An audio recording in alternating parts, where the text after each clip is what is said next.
Assalamualaikum warahmatullahi wabarakatuh. Alhamdulillah ya ala ihsani wa syukru lahu ala taufiqi wa amtinani. Asyhadu an la ilaha illallah aziman li sya'nih wa asyhadu anna Muhammadan abduhu wa rasuluh ad-da'i ila ridwanih wa salawatullahi wa salamu alaihi wa ala alihi wa ashabihi wa ikhwani wa ba'd.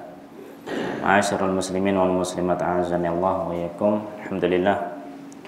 Alhamdulillah, kembali kita panjatkan puji syukur kehadirat Allah Subhanahu wa taala yang telah melimpahkan hidayah serta taufiknya kepada kita semua.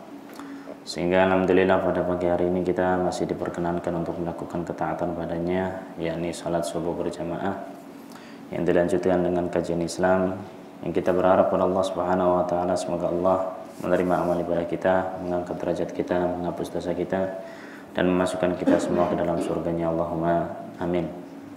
Salawat serta salam semoga tetap tercurah limpahkan kepada junjungan kita, suri tauladan kita Nabi Muhammad sallallahu alaihi wasallam, serta kepada para keluarganya, para sahabatnya dan orang-orang yang senantiasa mengikuti jejak beliau sampai hari kiamat. Jemaah sekalian yang dirahmati Allah Subhanahu wa taala, kita akan membahas tentang kitab Riyadhus Shalihin, ya, sebagaimana seperti biasanya yang sudah kita bahas, yaitu di satu pekan untuk Umdatul Ahkam, kemudian pekan berikutnya kita masuk ke kitab Riyadhus Shalihin, yaitu yang dikarang oleh Imam Nawawi rahimahullahu taala, masih hubungannya tentang masalah niat, ya, dari apa yang sudah kita bahas. Pertemuan pagi hari ini kita akan membahas hadis yang ke 10, 11 dan 12 insyaallah taala dari apa yang beliau sampaikan di bab niat.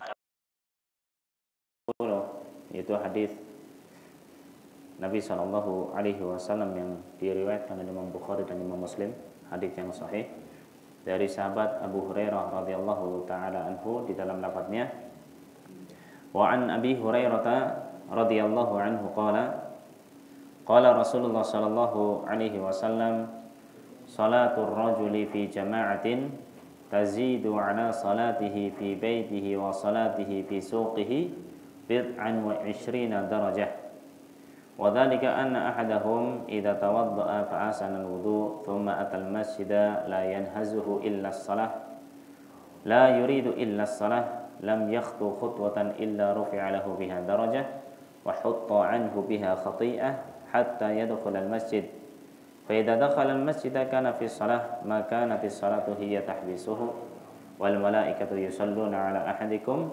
ma dama fi majlisihi alladhi shalla fihi yaqulun Allahumma arhamhu Allahumma ighfir lahu Allahumma tub alayhi ma lam yu'dhi fihi ma lam yuhdith fihi, muttafaqun alayhi.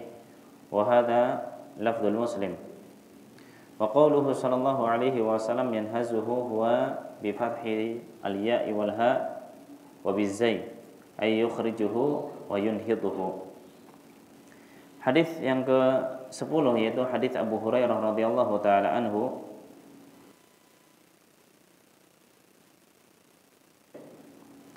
Ini adalah merupakan hadis yang muttafaqun alaih, yang artinya dari Abu Hurairah radhiyallahu taala anhu, beliau mengatakan Rasulullah sallallahu alaihi wasallam bersabda,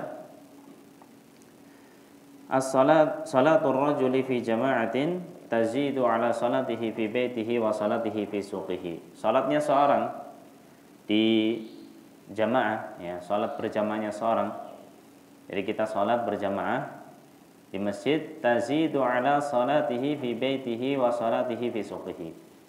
Ini pahalanya lebih besar dari salatnya dia di rumah dan salatnya dia di pasarnya. Bid'an wa 20 darajah.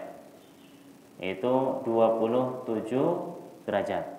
Ya, salat jamaah di masjid pahalanya dilipat gandakan oleh Allah Subhanahu wa taala sampai 27 derajat daripada salat munfarid, salat sendirian. Ini sudah masyhur di kalangan kita dan kita sudah tahu, ya, derajat dari sholat berjamaah keutamaannya sangat besar. Tapi ya kembali lagi kepada kaum muslimin masing-masing masih banyak di antara kita yang lebih memilih untuk sholat di rumah, ya. Padahal keutamaan sholat di masjid sudah sangat jelas, semuanya sudah tahu, semuanya sudah hafal. Cuman tinggal taufik dari Allah Subhanahu wa taala masuk ke dia atau enggak gitu kan. Ya. Tinggal taufik dari Allah Subhanahu wa taala masuk ke dirinya atau tidak. Kalau Allah memberikan taufik kepada dia, dia akan dimudahkan untuk melangkahkan kakinya menuju rumah Allah, dapat panggilan langsung menuju rumah Allah, menjalankan salat wajib berjamaah. Wadzalika anna ahadahum, dan ini yang disebutkan Nabi Shallallahu alaihi wasallam berkaitan tentang 27 derajat itu gimana? Ya. 27 derajat gimana? Antara orang yang datang duluan, wudunya di rumah dengan yang wudunya di masjid, dengan orang yang masbuk, dengan yang lainnya. Nah, ini berbeda-beda ternyata. Ya, yang mendapatkan 27 derajat yang dikatakan Nabi sallallahu alaihi wasallam, wa dzalika anna ahadahum idza tawaddaa fa ahsana al-wudu. Jadi hal pertama untuk mendapatkan 27 derajat ya, yaitu dia melakukan wudu. Berwudu fa ahsanal wudu, dan wudunya itu yang sempurna. Wudunya yang sempurna, tsumma atal masjidah, kemudian mendatangi masjid. Berarti wudunya di mana? Di rumah, ya. Bukan bangun tidur recek-recek langsung ke masjid, ya, kemudian ambil toilet, kemudian wudu di masjid. Enggak, tapi di rumah. Dari semenjak di rumah, dia bangun tidur misalnya, kemudian ke toilet, kemudian ambil wudu di rumah dengan wudu yang sempurna. Nah, wudu yang sempurna gimana? Ya, wudu seperti wudunya Nabi Shallallahu alaihi wasallam. Kita wudu dengan sempurna tanpa dikurangi. Ya, atau di dalam wudu kita intinya kita harus menyempurnakan wudu, ya, tidak meninggalkan anggota wudu sedikit pun. Makanya di salah satu hadis Nabi Shallallahu alaihi wasallam sampai beliau menekankan wailun lil aqabi minan nar. Karena waktu itu ada orang, ya, sebagian orang berwudu tapi wudunya cepet-cepetan. Nek jenengan lihat anak kecil wudu itu kayak gimana, Pak? Cepat-cepat. Yang penting basah. Ya. Kita jangan kayak gitu. Kita udah besar, udah dewasa, udah tua-tua, ya. Maka wudunya yang sempurna, disempurnakan wudunya bagaimana ketika kita berkumur, bagaimana ketika memasukkan air ke hidung, kemudian intithar, mengeluarkannya kembali. Bagaimana kita membasuh muka, ya, muka dari manbatu ar-ra's, dari keluarnya keluarnya rambut di atas sampai dagu, kemudian sampingnya itu yang tulang di sini nih, yang telinga ini sampai sini, ini semuanya harus kena. Ya, jangan cuma depannya doang, kayak orang ibaratnya kayak cuci muka. Enggak. Kemudian tangannya semuanya sampai siku harus kena semua. Jangan atasnya tok sini enggak, ya. Semuanya harus kena. Kirinya juga, kemudian kepalanya ketika ngusap, ya, kemudian telinganya dimasukin, ya, yang sempurna, kemudian juga kakinya. Di hadis Nabi Shallallahu alaihi wasallam di riwayat itu wailun lil aqabi minan nar, yang dibilang itu aqab itu belakang, tumit. Ya. Neraka wail bagi orang yang meninggalkan tumitnya ini ketika wudu. Kenapa? Karena ketika wudu ya paling enak depannya doang, ya kan gitu. Belakang bodo amat. Nah, padahal ini kaki satu semuanya sampai mata kaki harus kena semua. Ya, harus kena. Jarinya di sela-sela, ya, pakai kelingking. Nah, itu adalah merupakan wudu yang sempurna. Jadi wudu itu harus sempurna. Kalau wudunya nggak sempurna, ya berarti berkurang kadar pahalanya di sisi Allah Subhanahu wa taala. Apalagi kalau memang itu adalah merupakan bagian atau anggota wudu, bisa membatalkan. Ya, kalau wudunya itu nggak sah berarti membatalkan sholatnya nggak sah. Makanya di hadis dikatakan wail, neraka wail, kecelakaan bagi dia. Kenapa? Karena wudunya nggak sempurna. Nih, wudu nggak sempurna, otomatis sholat nggak sah. Nah, ini sangat membahayakan. Yang terkadang orang kurang memperhatikan. Nah, ada kisah cucu Nabi Shallallahu alaihi wasallam ketika ada orang tua, ya, berwudu kok wudunya kok nggak pas, wudunya kurang bagus, ya, wudunya nggak sempurna. Maka mereka berdua ini yang masih kecil kan, nek ngomongi orang tua itu gimana? Pak, itu nggak bagus, itu wudunya nggak sempurna. Kira-kira diapain? Mungkin ditempeleng, tapi enggak, ini cucunya Nabi nggak berani mungkin, ya. Tapi artinya anak kecil ngomongin orang tua itu agak susah, agak repot. anak muda berbicara di hadapan orang tua itu memang agak terkadang perkataannya tidak didengarkan. Kenapa? Wah, kamu masih kecil ya. Yang tahu Islam itu kita yang sudah tua, ibaratnya gitu. Yang tahu ilmu ya kita udah makan garam bertahun-tahun. Tapi yang enggak. Tapi bagaimana mereka berpikir, bagaimana caranya, apa yang ingin mereka sampaikan itu ya sampai kepada orang yang dituju, tapi tanpa menyakiti hati mereka, tanpa menyakiti hatinya. Akhirnya mereka berdua berwudu dan ribut. Wudu saya yang benar, wudu kamu yang benar. Wudu saya, intinya salah satu di antara mereka ngomongnya wudu saya yang benar, saya yang benar, saya yang benar, saya yang benar. Akhirnya orang tua itu ngelihat, memperhatikan, enggak, kalian dua-duanya benar, saya yang salah. Iya, jadi saya yang salah, wudu saya yang salah. Perhatikan kamu itu, kalian berdua itu bagus-bagus wudunya. Ternyata wudu saya yang salah. Ini terkadang thariqah atau cara untuk menyampaikan juga harus disesuaikan siapa yang kita hadapi, karena memang ya kayak gitu kenyataannya. Baik, orang itu sifatnya ya malas untuk diomong, ya nek disalahkan itu ya nggak enak. Baik, tsumma atal masjidah. Jadi pertama apa? Wudunya harus sempurna. Wudunya di mana? Di rumah. Tsumma atal masjid. Kemudian datangi masjid. La yanhazuhu illa shalah, la yuridu illa shalah. Tidak ada yang bikin dia keluar dari rumah kecuali sholat. Berarti nek keluar dari rumah, saya mau mampir ke toko dulu, lihat tokonya, nanti tak tutup ya waktu sholat zuhur. Berarti tujuannya masjid apa toko? Toko dulu, berarti nggak termasuk. Ya, yang termasuk yang mendapatkan 27 ganjaran ini, tsumma atal masjid, la yanhazuhu illa shalah. Kemudian datang ke masjid, nggak ada yang bikin dia keluar ke masjid, ya nggak ada yang bikin dia keluar ya kecuali sholatnya. Jadi dia keluar rumah untuk sholat, nggak ada tujuan lain, nggak ada tujuan jemput anaknya di sekolahan, kemudian nanti mampir ke masjid. Berarti masjid itu mampir. Ya tujuan utamanya apa? Ya itu jemput anak sekolah. Harusnya dibalik, saya mau ke masjid dulu, nanti jemput anak gitu ya. Nah, la yanhazuhu illa shalah, la yuridu illa shalah. Nggak ada yang dia inginkan kecuali adalah sholat. Nggak ada niat-niat lain.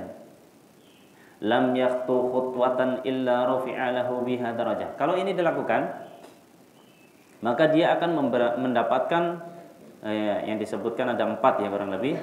Ada 4 yang disebutkan Nabi SAW, 4 keutamaan. Yang pertama, lam yakhtu khutwatan illa rufi'a lahu biha darajah.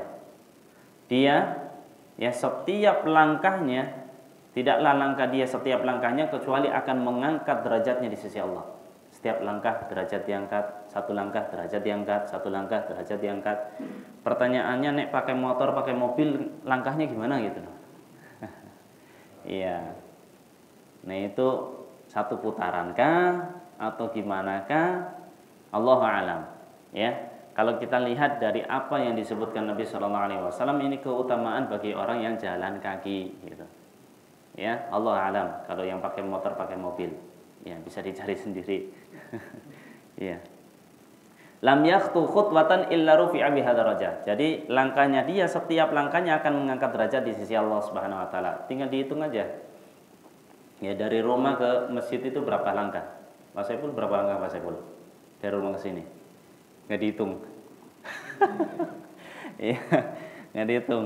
Kalau 2 langkah, 1 langkah setengah meter tinggal dihitung berapa meter dari sini sana Pak. Baik. Wa hutta anhu biha khati'ah. Kemudian selain diangkat derajatnya, dihapus dosanya. Ya, setiap langkah dihapus dosa, langkah dihapus dosa, langkah dihapus dosa, hatta yadkhulal masjid, sampai masuk ke masjid. Masya Allah. Naam.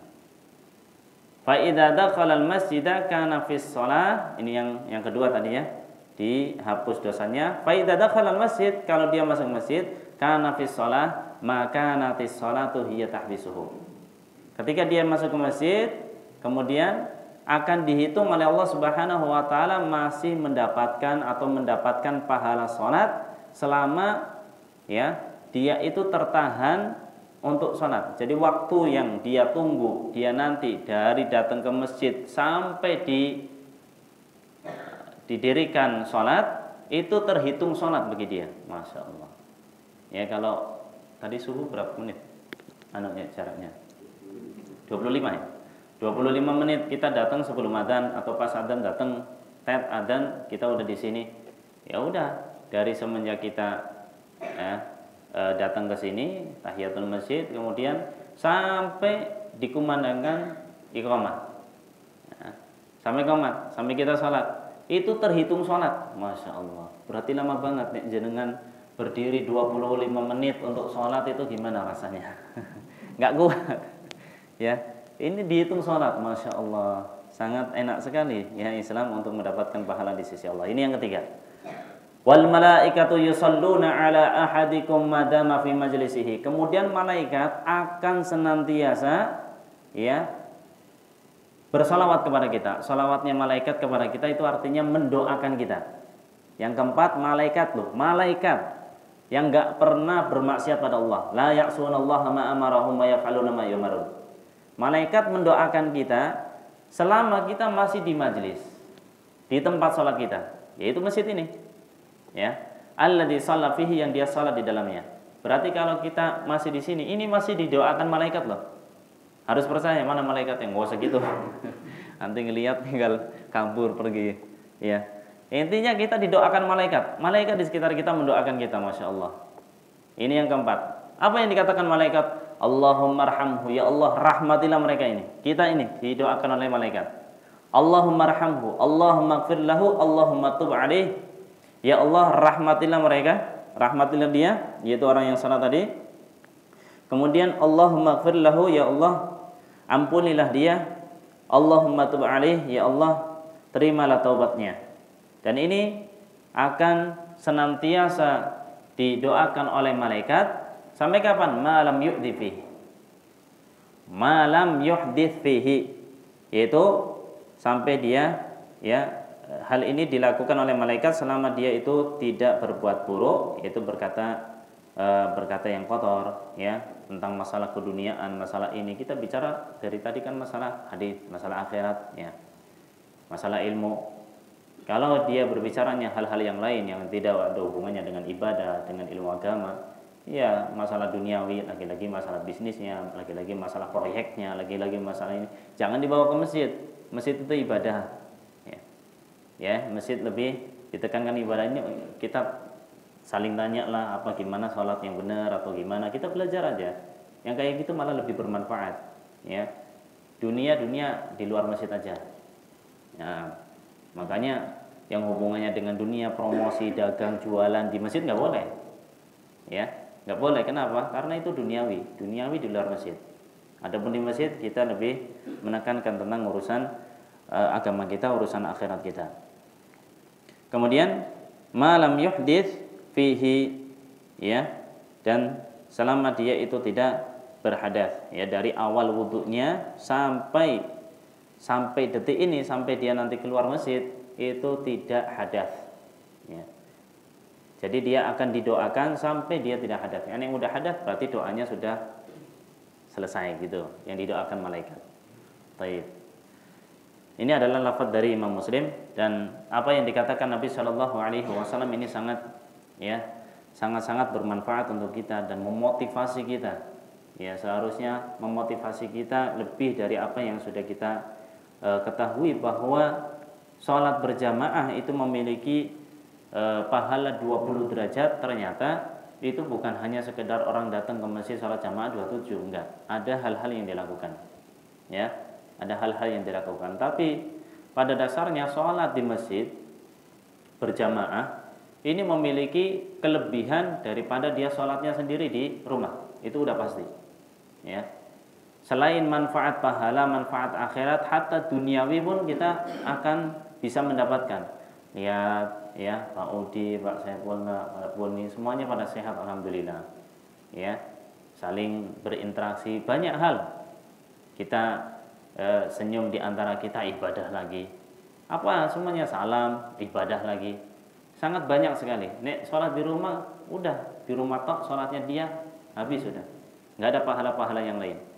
Ya, baik. Makanya ini bisa kita jadikan sebagai motivasi untuk menghadiri sholat berjamaah di masjid yang disebutkan oleh Nabi Shallallahu Alaihi Wasallam. Faidah-faidah yang ada, ya, kita akan diangkat derajatnya oleh Allah. Setiap langkah yang ada akan dihapus oleh Allah Subhanahu Wa Taala. Setiap langkah yang ada, kemudian juga akan terhitung sholat selama kita itu menanti dikumandangkannya iqamah, dan malaikat akan senantiasa mendoakan kita sampai kita itu, ya, keluar masjid, sampai kita hadas. Ini masya Allah faidah yang sangat spesial yang diberikan oleh Allah Subhanahu Wa Taala kepada orang-orang yang salat berjamaah. Dari hadis ini kita bisa mengambil beberapa faidah, ya. Faidah yang pertama bahwa apa yang dikatakan para ulama kita tentang salat berjamaah memang berbeda pendapat, ya. Ada yang mengatakan fardu ain, jadi kita itu terutama laki-laki itu salatnya di masjid. Ya, sebagian mereka mengatakan fardu ain, wajib hukumnya setiap laki-laki untuk salat berjamaah di masjid. Ya. Ada sebagian ulama yang lain lagi mengatakan bahwa ini adalah sunnah, ya, yang sunnahnya muakkadah, yang ditekankan. Cuman mau baik yang ini maupun yang itu, kita lihat aja lah bagaimana para sahabat Nabi Shallallahu Alaihi Wasallam, bagaimana Nabi Shallallahu Alaihi Wasallam mengajarkan para sahabatnya, ya, tentang sholat berjamaah urgensinya seperti apa. Lihat aja apa yang terjadi di zaman Nabi Shallallahu Alaihi Wasallam ketika berperang menghadapi musuh. Ini hal yang sangat mencekamkan. Itu enggak sholat sendiri-sendiri di tenda, ya. Itu lagi dalam keadaan khauf loh, takut. Hatinya itu, ini gimana kalau musuh datang, kalau gini kayak gitu, ya, kalau diserang dan seterusnya. Tapi tetap sholat berjamaah, coba. Lah, kita yang menghalangi kita untuk sholat berjamaah itu apa? Gak ada rasa takut, kita dalam keamanan, ya. Sampai-sampai mereka itu sholatnya berbeda dengan kita, ya, disebut dengan sholatul khauf kalau pernah dengar, atau pernah kita bahas juga di kitab Umdatul Ahkam, atau belum? Ya, dikatakan sholatnya nama sholat khauf, yaitu sholat dalam keadaan takut, ya, ketika berhadapan dengan musuh di depan modelnya beda, musuh di belakang modelnya beda, ya. Kalau musuh posisi yang di samping nanti modelnya seperti apa. Intinya itu diantaranya sifat yang disebutkan di dalam hadis Nabi Shallallahu Alaihi Wasallam, ada beberapa sifat. Itu jamaahnya, ya, dibagi dua. Yang satu ikut berjamaah dengan Nabi Shallallahu Alaihi Wasallam di belakang, ya. Kemudian yang satu nanti menghadap ke musuh, bersiap-siap. Nah, senjata tetap di tangan, ya. Nanti kalau sujud, nanti senjatanya ditaruh. Ketika berdiri, diangkat lagi, ditaruh lagi. Ya, ketika sujud ditaruh di tanah. Ketika berdiri, diangkat lagi, ditaruh di pinggangnya kalau ditaruh di pinggang. Ya, intinya dipegang, siap-siap kalau musuh menyerang.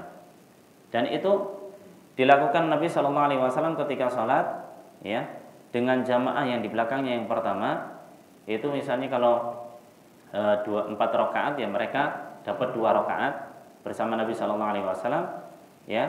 Kemudian ketika Nabi Shallallahu Alaihi Wasallam berdiri di rakaat ketiga, mereka menyelesaikan sendiri, ya, 2 rakaat sisanya.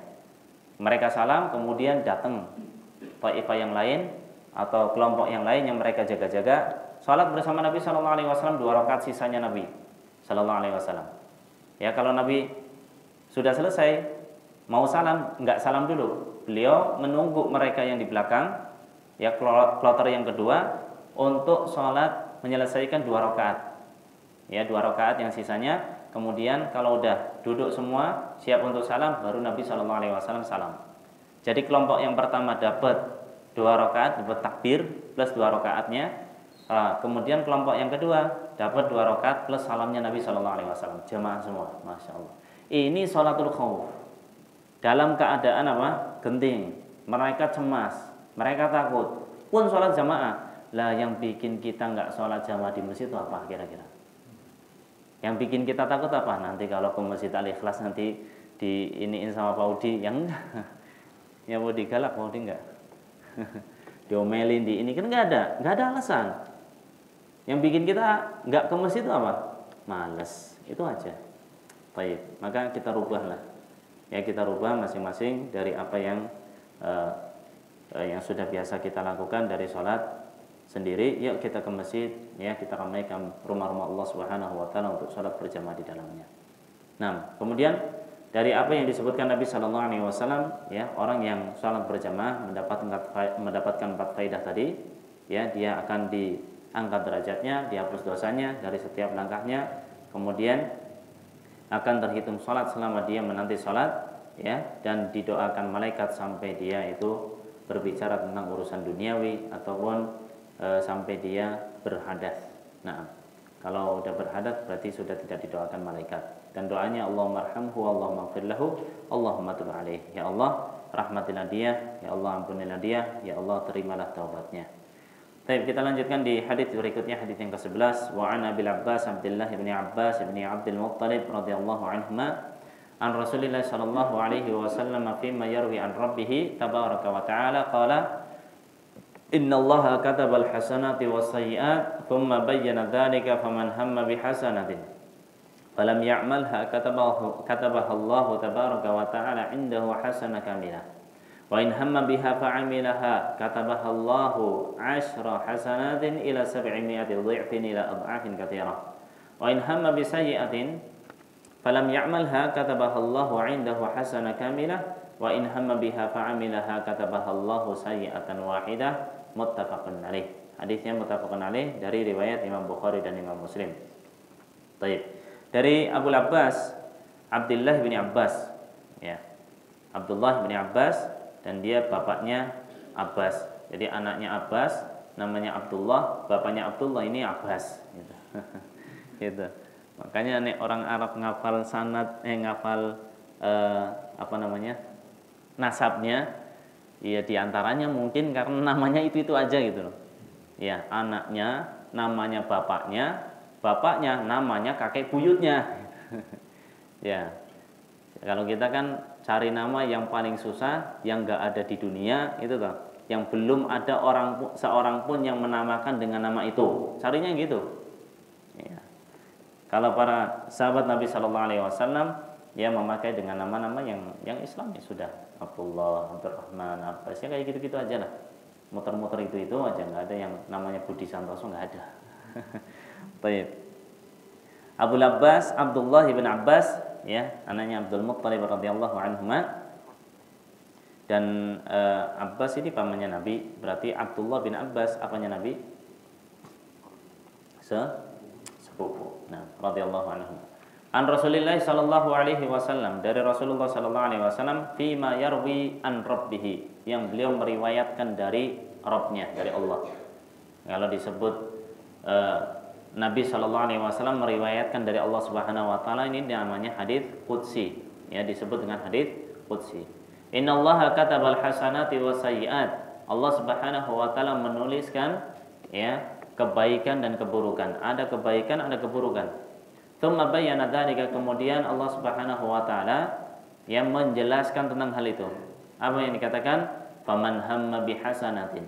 Barang siapa yang ada kerentek, ada niat, ada keinginan untuk melakukan kebaikan, falam ya'malha, ternyata terhalang, enggak jadi mengamalkan, enggak jadi melakukan kebaikan tersebut, katabahallahu tabaraka wa ta'ala indahu hasanah kamilah. Allah akan catat, tulis untuk dia satu kebaikan yang sempurna. Belum melakukan, baru kerentek. Ya, misalnya kita, saya itu mau sholat jamaah dari rumah, udah niat. Ditelepon, ring, ini anaknya kecelakaan. Akhirnya pergi untuk, ya, menjemput anaknya. Dapat kebaikan, ditulis kebaikan yang sempurna. Kenapa? Karena dari awal sudah ada niat, ya, sudah ada niat tapi belum kesampaian, terhalang dengan suatu udzur, akhirnya akan dicatat oleh Allah Subhanahu wa taala dengan satu kebaikan yang sempurna, jadi dikurangi oleh Allah, padahal belum melakukan. Ya, ada keinginan untuk bangun masjid, duitnya udah siap, ya, untuk berinfak pada Allah Subhanahu wa taala untuk pembangunan masjid, ternyata, ya, duitnya dicuri, ya, duitnya dicuri, hilang, mana, nggak ada, atau duitnya keselip atau gimana, nggak ada, ditulis oleh Allah Subhanahu wa taala satu kebaikan yang sempurna karena terhalang. Ya, jadi ini niat itu masya Allah banget gitu loh, sangat mudah sebenarnya untuk kita niatkan aja apa yang diniatkan, apa yang kita niatkan dari kebaikan-kebaikan yang ada, niatkan aja, akan dihitung oleh Allah Subhanahu wa taala. Kalau kita nggak bisa melakukannya, akan dicatat oleh Allah Subhanahu wa taala kebaikan yang sempurna. Wa in hamma biha fa'amilaha. Nah, kalau ada kerentek, ada niat, ada keinginan untuk melakukan kebaikan, fa'amilaha, alhamdulillah dimudahkan oleh Allah untuk mengamalkan. Apa kata Allah? Apa yang dikatakan? Katabahallahu 'asyra hasanatin ila 700 dhifin ila ad'afin katsira. Maka Allah Subhanahu wa taala akan melipat gandakan pahalanya dengan 10 kali lipat. Ya, orang melakukan kebaikan, ada kerentak untuk melakukan kebaikan, bisa melakukan, dapat 10 ganjaran. Ya, ila 700 dhifin, sampai 700 kali lipat. 700 kali lipat ganjarannya. Ila ad'afin katsira, sampai berlipat-lipat yang enggak terhitung. Ya, tapi ada batasannya, ada angkanya. Intinya banyak. Ini yang disebutkan Nabi Shallallahu alaihi wasallam. Jadi, orang kalau ada keinginan melakukan kebaikan ternyata terhalang dari kebaikan, dapat 1 pahala. Ya, ada keinginan melakukan kebaikan, bisa melakukannya 10 kali lipat sampai 700 sampai berlipat-lipat. Wa in hamma bisayyi'ah, kebalikannya, nek ada keinginan untuk melakukan kejelekan, keburukan, falam ya'malha katabahallahu 'indahu hasanah kamilah. Ada keinginan untuk melakukan keburukan, ternyata terhalang. Ya, mau ada keinginan untuk mencuri, sudah siap, semuanya sudah dipersiapkan. Saya kemudian ketemu dengan saudaranya, ya diajak ke masjid, akhirnya ke masjid nggak jadi nyuri, ikut sholat. Nah, akhirnya apa? Dicatat oleh Allah Subhanahu wa taala hasanah kamilah, dicatat sebagai pahala. Ya, karena nggak jadi melakukan keburukan yang sudah dia niatkan. Dicatat kebaikan oleh Allah Subhanahu wa taala. Wa in hamma fa'amilaha katabahallahu sayyi'ah wahidah. Kalau ada keinginan kerentek dalam hatinya untuk melakukan keburukan, ya, kemudian dia melakukannya, ya, bisa melakukan keburukan tersebut, katabahallahu sayyi'ah wahidah, Allah akan catat untuknya 1 keburukan. Ya, yang ingin saya tekankan di sini, ini bukan hadis yang mengajarkan kepada kita untuk melakukan keburukan. Nah, terus dicatat 1 keburukan tok iki, tak apa-apa ngono. Nek kebaikan kan banyak. Enggak, sama sekali tidak. Ya, ini adalah keutamaan yang diberikan oleh Allah Subhanahu wa taala tentang masalah niat. Ya, dengan niat ikhlas karena Allah dan mutaba'ah Nabi sallallahu alaihi wasallam, ini semuanya akan berdampak, ya, berdampak pada pahala di sisi Allah Subhanahu wa taala. Ya.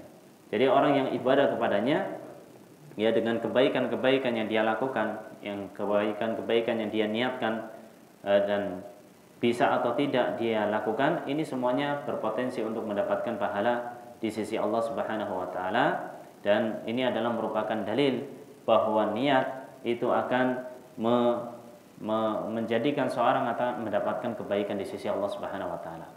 Ya, sama sekali tidak ada anjuran untuk melakukan keburukan. Hati-hati, orang Indonesia biasanya diplesetin. Ya, berdalil dengan hadis ini, dikatakan Nabi cuma 1 keburukan ini toh. Ya, dicatatnya cuma 1 keburukan, yang nggak jadi masalah. Enggak. Malah itu masalah besar. 1, pemahamannya salah, 2, apa yang dilakukan salah. Ya. Baik. Kemudian kita lanjutin aja untuk hadis yang berikutnya, hadis ke-12.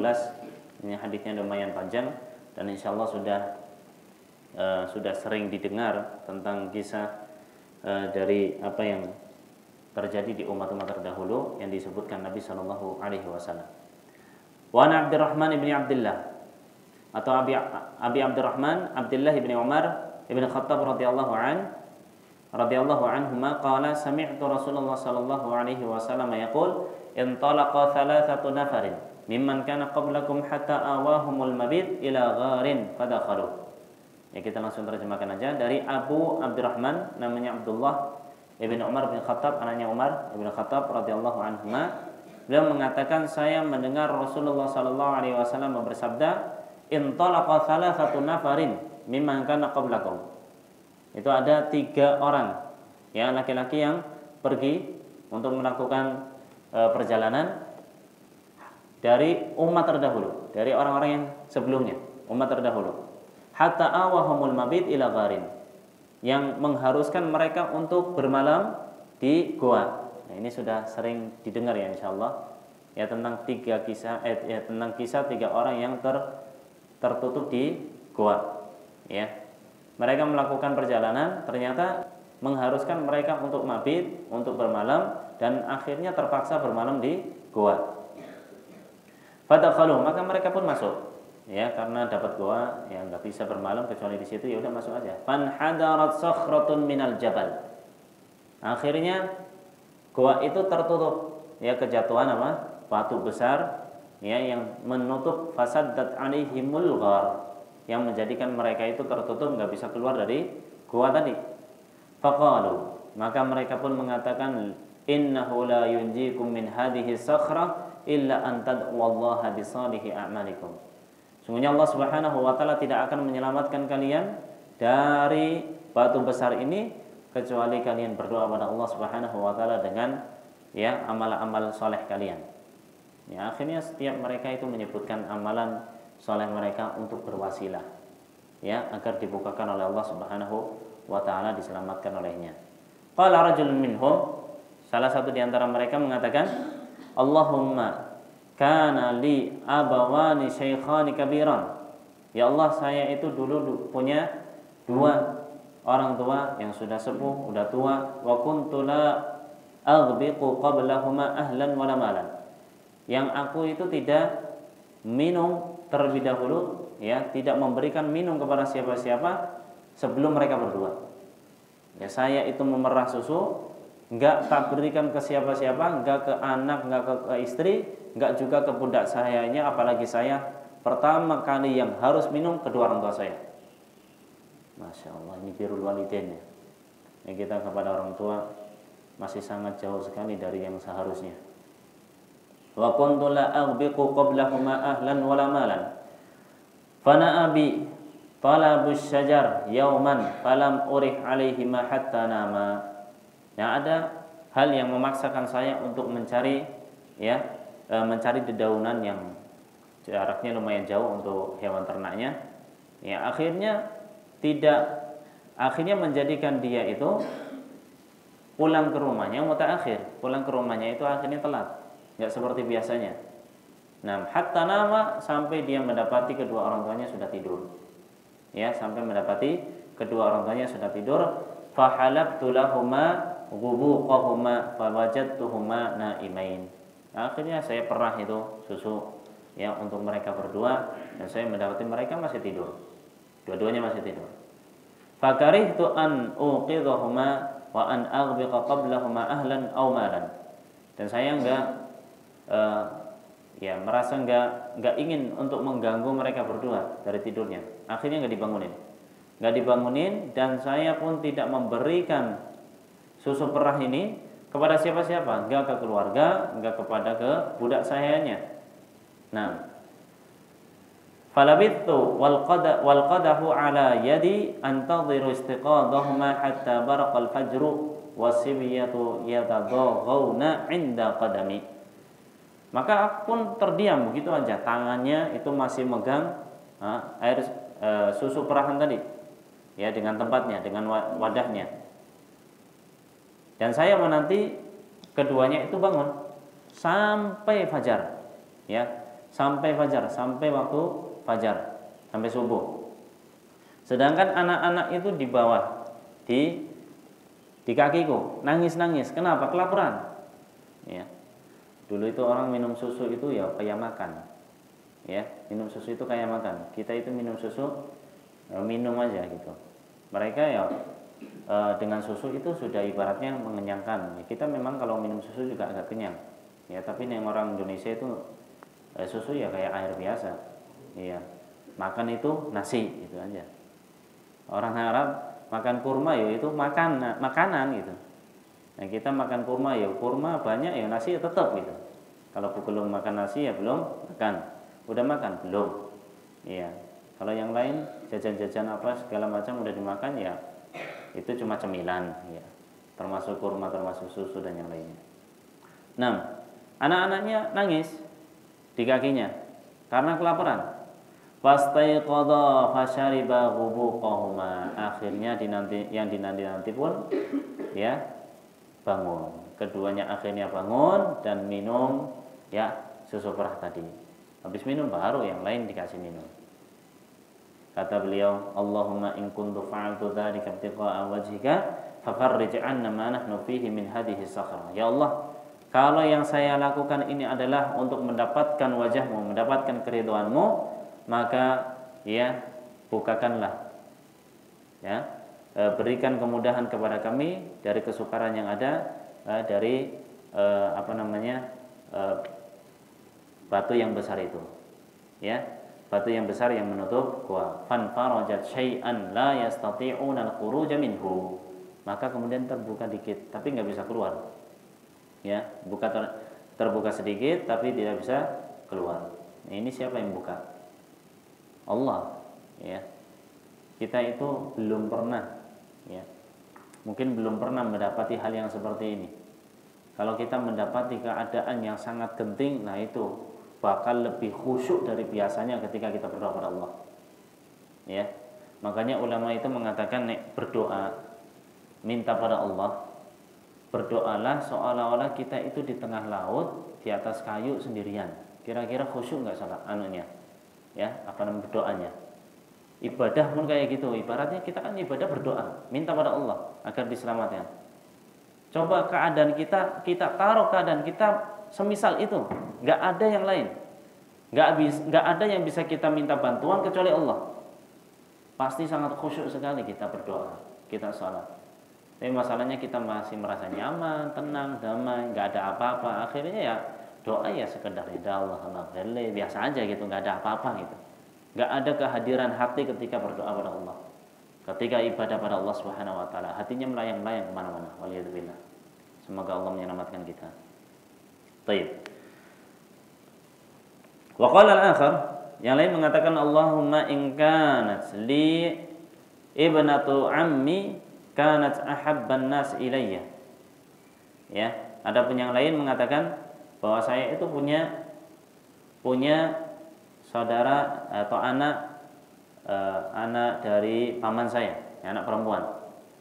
Ya, anak perempuannya paman saya itu orang yang paling saya sukai, saya cintai.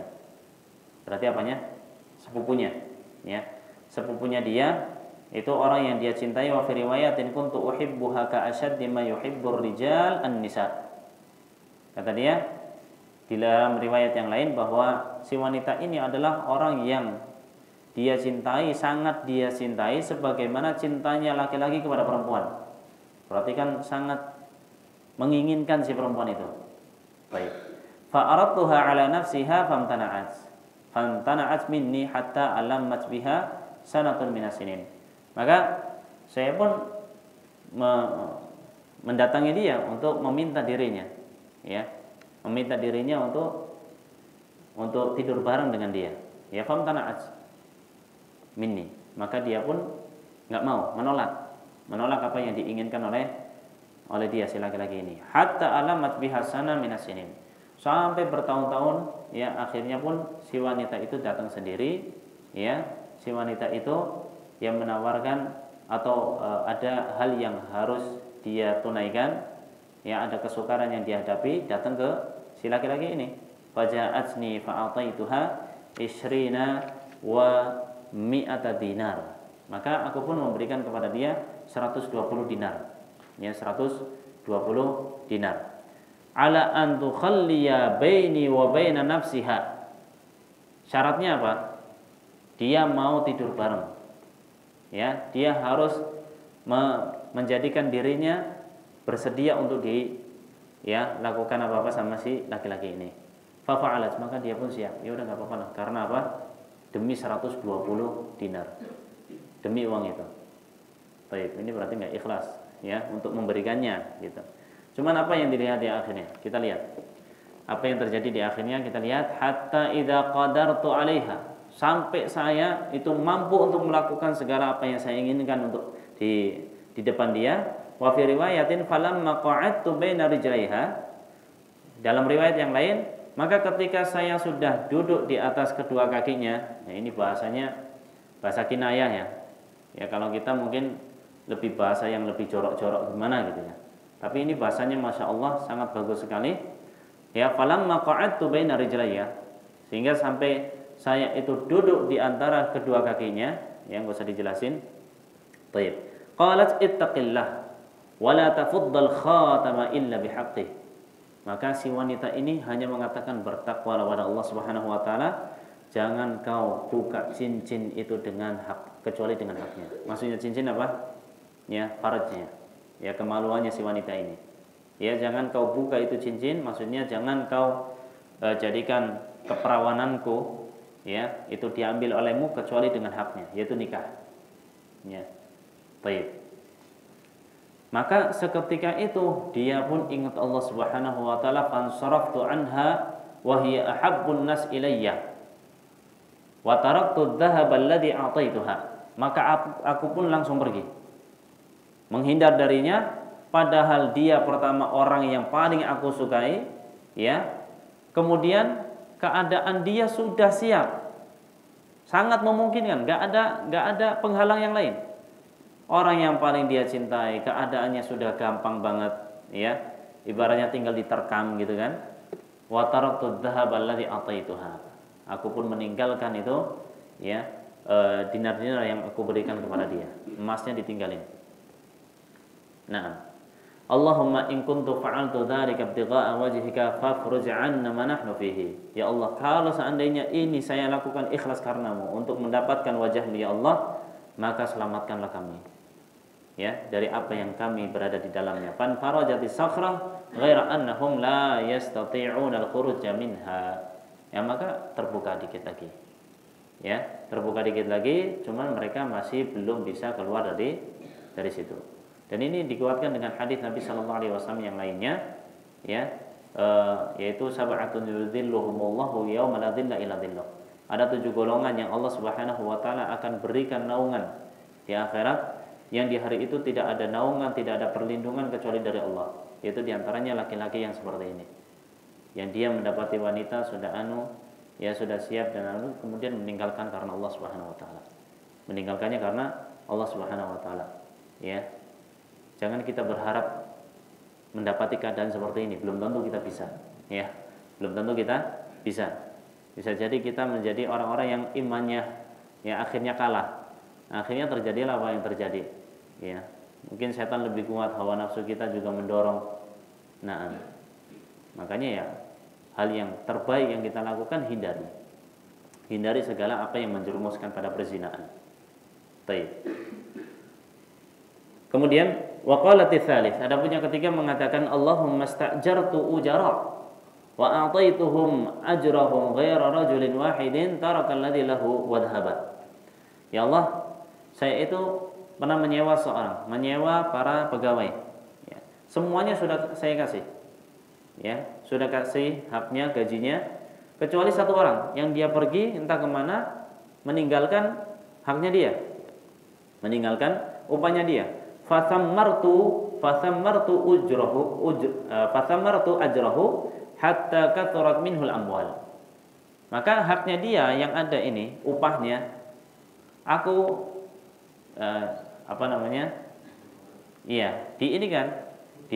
diputar, ya, diputar, dia kembangkan itu upahnya, hatta kathurat minhul amwal, sampai banyak itu hartanya, diputar lagi, dikembangkan lagi. Faja'ani ba'dahin, pada suatu ketika datang, ya, suatu saat datang kepadaku. Faqala ya Abdullah addi ilayya ajri. Baru dia minta, hamba Allah, saya minta hak saya minta upah saya. Faqultu kullu ma tara min ajrika minal ibil wal baqar wal ghanam wal raqiq. Nah, semua yang kamu lihat ini adalah milikmu. Semua yang kamu lihat ini adalah milikmu. Dari onta yang ada, sapi yang ada, kemudian kambing dan hamba sahaya yang ada, ini punyamu. Maka orang ini gimana? Artinya ini ngece ini orang nih. Ya, faqala ya Abdullah la tastahzibi. Hamba Allah, jangan kamu melecehkan saya. Ya kan? Orang ibaratnya ya, upahnya paling misalnya 1-2 juta, ya. Datang, semuanya ini punya kamu. Wah, ngece kamu ini. Orang saya cuma kerja berapa hari ibaratnya, ya. Harusnya berikan ya paling berapa gitu kan. Baik. Faqultu la astahzi'u bika. Dia bilang, enggak, saya enggak melecehkan kamu. Fa akhadahu kullahu fastaqahu falam yatruk minhu syai'an. Akhirnya diambil semua yang ada dan nggak ninggalin sepeser pun, nggak ditinggalin satu pun. Ya, ibaratnya misalnya tinggalin 100 nih buat kamu lah, makasih udah diinikan. Enggak, semuanya diambil, nggak disisain satu pun. Allahumma in kuntu fa'altu dzalika ibtigha'a wajhika fafruj 'anna ma nahnu fihi. Ya Allah, kalau seandainya apa yang saya lakukan ini adalah untuk mendapatkan wajahmu, mendapatkan ridhamu, fafruj 'anna ma nahnu fihi, maka selamatkanlah kami, bebaskanlah kami dari apa yang kami di dalamnya. Fan farajati sakhrah fa kharaju yamshun, maka terbukalah, ya, akhirnya mereka bisa keluar. Masya Allah, ini amal-amal soleh yang dijadikan wasilah untuk mendapatkan ya keselamatan dari Allah Subhanahu wa taala. Dan ini adalah hal yang dikatakan oleh para ulama tentang masalah ya berwasilah dengan amal soleh. Ini adalah tawasul yang diperkenankan sebagaimana yang mereka katakan. Nah, dari sini kita bisa mengambil faedah diantaranya birrul walidain, ya. Ini keutamaan birrul walidain kepada orang tua. Ya, kita orang-orang yang sudah ya ibaratnya sudah tua-tua, udah punya anak, rasanya gimana kalau sama anak diperlakukan? Nah, itu kita juga perlakukan orang tua kita sebagaimana kita ingin diperlakukan oleh anak kita kepada kita. Ya, dulu mungkin sebelum punya anak masih sendirian biasa-biasa aja, nggak ada ini, nggak mikir ini itu. Tapi sekarang udah punya anak gede-gede, itu rasanya pengen digimanakan. Nah, itulah kita juga orang tua kita pengen seperti itu. Maka ayolah kita perbaiki keadaan kita dengan orang-orang tua kita. Ya, lebih birrul walidain lagi, lebih menghormati mereka, menyayangi mereka, dan bersabar utamanya kepada mereka. Nah, dan memang berat, tapi mereka juga bersabar atas kita, dan itu berat pula.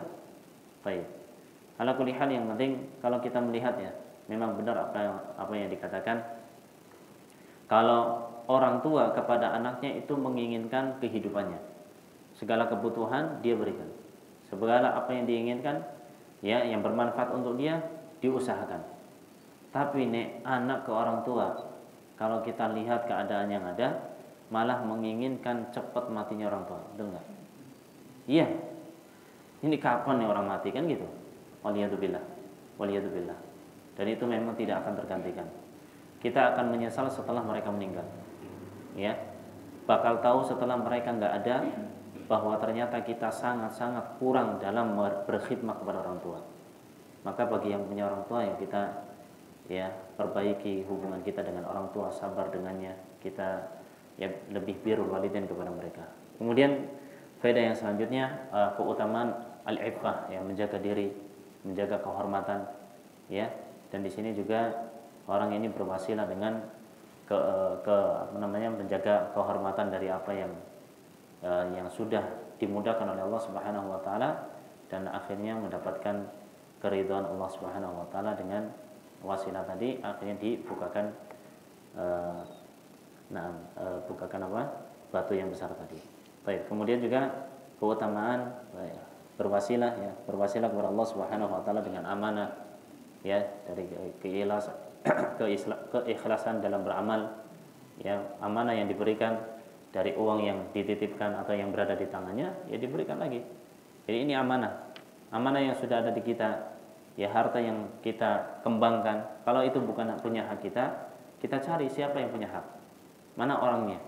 Jangan sampai kita makan sendiri, itu memakan harta yang haram, itu perbuatan yang zalim. Kalau nggak ada orangnya yang sudah mengamanahkan kepada kita, ya berikan kepada ahli warisnya, ya berikan kepada ahli warisnya. Utang tetap utang, sampai kapanpun akan ditagih. Baik, dari hadis ini juga kita bisa mengambil faedah dan ibrah bahwa Allah Subhanahu wa taala itu sami'ud du'a. Allah Subhanahu wa taala sangat mendengar doa-doa hambanya, maka jangan bosan-bosan meminta pada Allah, berdoa pada Allah Subhanahu wa taala. Dan diantaranya keikhlasan seorang dalam beramal, ya, ini akan bisa menjadi sebab untuk dibukakan oleh Allah Subhanahu wa taala jalan-jalan keluar. Ya, Allah Subhanahu wa taala mengatakan inna ma'al usri yusra wa inna ma'al usri yusra. Jadi dalam setiap kesulitan pasti ada kemudahan. Dan kata-kata al-usr, kesulitan, itu dengan alif lam artinya kesulitan yang sama. Sedangkan yusra ya, kemudahan yang diberikan oleh Allah Subhanahu wa taala enggak pakai alif lam. Ini artinya kemudahannya ada dua. Jadi kesulitan satu, ya, itu ada dua kemudahan yang diberikan oleh Allah. Ya, jadi kata para ulama, tidak mungkin kesulitan yang satu ini atau kemudahan yang diberikan oleh Allah Subhanahu wa taala yang dua ini, ya, tidak akan mengalahkan kesulitan. Pasti bisa dikalahkan. Pasti ada jalan keluarnya. Tinggal minta pada Allah Subhanahu wa taala. Kemudian faedah yang selanjutnya berbeda dengan masalah riya. Ya, sum'ah dalam beramal. Ini kita harus jaga baik-baik hati kita. Ya, ikhlaskan amal-amal kita hanya karena Allah Subhanahu wa taala. Mudah-mudahan apa yang kita sampaikan bermanfaat dan bisa menjadi pelajaran untuk kita semua dan memotivasi kita untuk senantiasa ikhlas dalam beramal. Wassallallahu ala nabiyina Muhammad wa ala alihi wa sahbihi ajma'in. Ada pertanyaan? Insyaallah enggak ada ya. Ya, kita cukupkan dan tutup dengan doa kafaratul majelis. Subhanakallahumma wa bihamdika asyhadu an la ilaha illa anta astaghfiruka wa atubu ilaik. Wassalamualaikum warahmatullahi wabarakatuh.